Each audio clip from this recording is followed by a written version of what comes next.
Carrageenan. The Carrageenan, or also known as the code E407, is an hydrocolloid. What means that it's an agent that is usually used for making different types of structures like gels, or also to modify and fix some different structures that are natural from the different types of foods. The principal uses for a carrageenan specifically are the thickening agents, also are gelificants, and also they can stabilize and emulsify some different preparations. The carrageenan has too many names. For example, we find Carrageenan Irish Mossy Gallows, O'Keuman, Hydrophycan, Hyoan, Furcellaran, and also known as the Danish agar. Usually, the Carrageenan is extracted from the Rhodophyta algae that are commonly named as red seaweed. Its name comes from the analog village from Ireland, also known as the Carrageeneans village, and its name comes exactly from the Carrageen drive that is inside this village. The types of Carrageenans. Specifically, we are going to talk about these three, the principles: the iota, kappa, and lambda Carrageenan, that are represented by the letters of the Greek alphabet, iota as an I, kappa as a K, and lambda as a similar form of an A. Generally, these are the principal differences between them. The first, the iota makes some different soft gels with an elastic texture, and they are medium viscosity.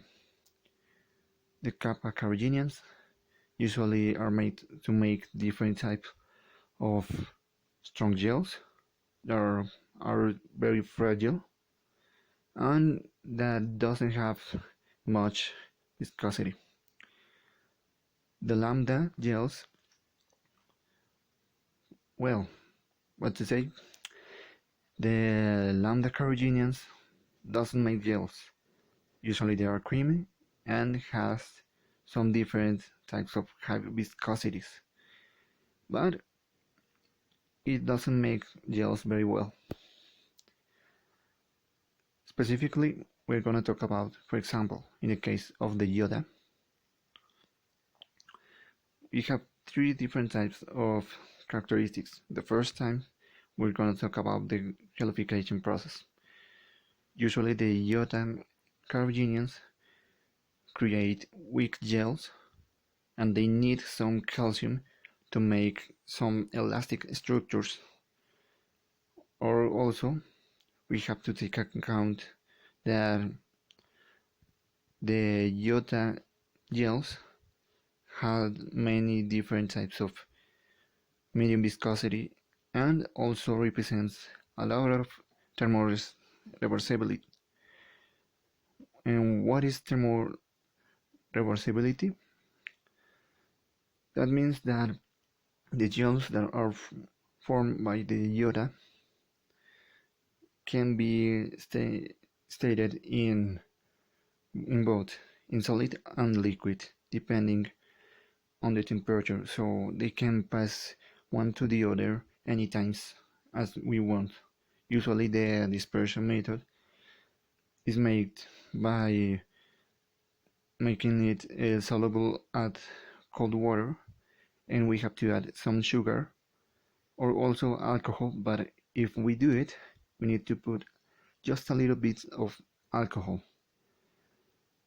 This rotation process starts at the 70 grades centigrade. Usually, it doesn't present any type of synergies, so we can say that it always stays homogeneous. It doesn't separate from the solid and liquid parts. The principal functions at the food are, for example, by using gels, stabilizing, and thicken and emulsify some different preparations. For the gels, usually we have to use the 0.75 to the 1.15% of the general preparation as the quantity of the iota. And for stabilizing, we usually use only the 0.02% or the 0.04%.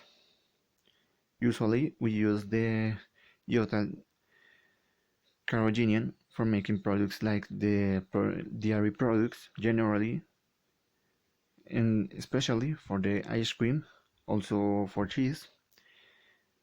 It can be used also to make different types of desserts, custard creams, whipped creams, shakes like milkshakes, pasteurized creams, puddings, gels, sauces, proteins, to make different types of conservation of meats, and also to create different types of vegetable milks as the soy milk.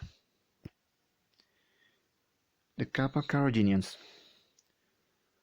At the gelification process, we notice that usually it comes very firm.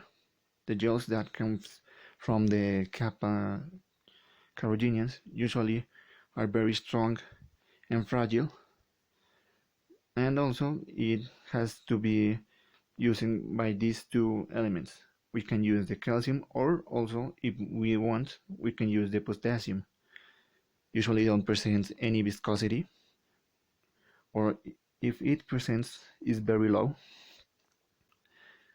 It's thermoreversible, as we also know. That is that it can change from the states from solid and liquid anytime.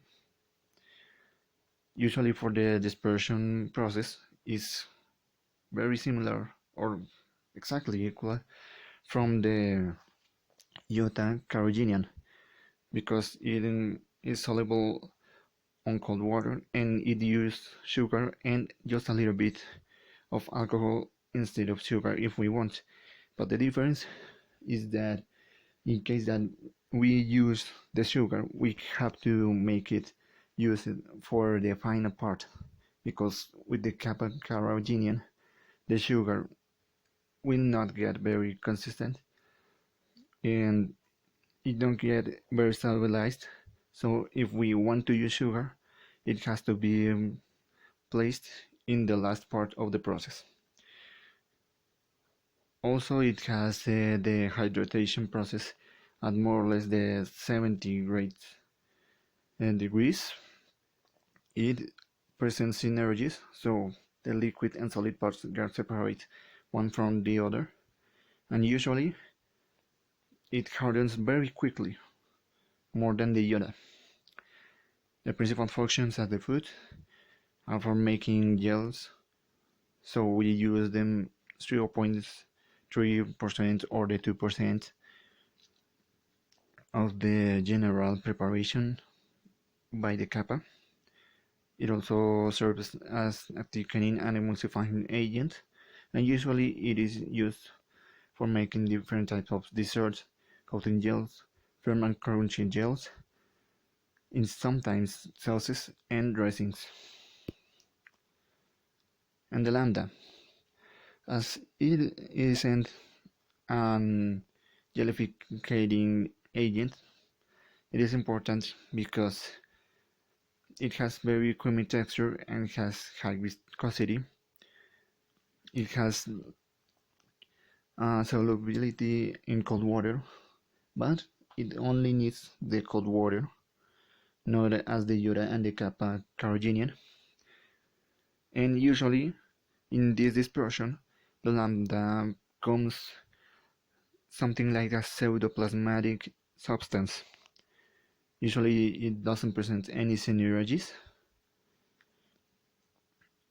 and the main functions are to stabilize, thicken, and emulsify. Usually, the products are, for example, syrups, creams, some substitutes of the creams, custard creams, whipped creams, shakes like milkshakes, pasteurized milks, sauces, and dressings. So, what are the general ideas about this? We have that the lambda and the iota Carrageenans are very similar, but usually the main disadvantage about the lambda is that it doesn't make any helification process, but also it can serve to make some different types of sauces. In the case of the Yoda, it's very good for making something like some types of cheese, some dairy products, and some desserts.